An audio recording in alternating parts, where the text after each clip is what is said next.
สมเด็จเจ้าหญิงไอโกะแห่งประเทศญี่ปุ่นเสด็จเยี่ยมยามสาธารณรัฐประชาธิปไตยประชาชนลาว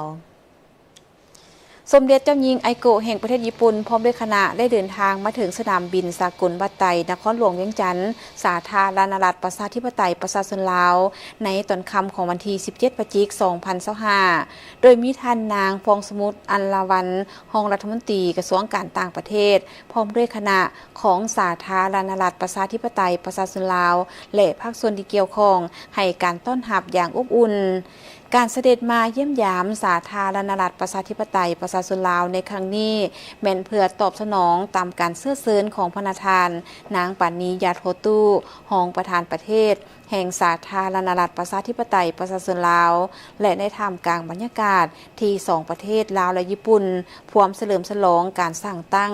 สายพัวพันทางการทูตน้ำกันครบรอบ70 ปีและครบรอบ60 ปีที่รัฐบาลญี่ปุ่นได้ส่งอาสาสมัครญี่ปุ่นมาปฏิบัติหน้าที่อยู่ลาวเริ่มแต่ปี1965เป็นต้นมาดังนั้นการเยี่ยมยามของสมเด็จเจ้าหญิงไอโกะแห่งประเทศญี่ปุ่นจึงเป็นขีดหมายอันสำคัญอันหนึ่งสำหรับประวัติศาสตร์ของการพัวพันร่วมมือระหว่างสองประเทศลาวและญี่ปุ่นและทั้งเป็นการพันขยายการเป็นคู่ร่วมยุทธศาสตร์รอบด้านลาวและญี่ปุ่นให้เป็นรูปธรรมยิ่งขึ้นในซุ้มปีต่อหน้าสมเด็จเจ้าหญิงไอโกะแห่งประเทศญี่ปุ่นดำเนินการเยี่ยมยามสาธารณรัฐประชาธิปไตยประชาชนลาวอย่างเป็นทางการในระหว่างวันที่17-21 พฤศจิกายน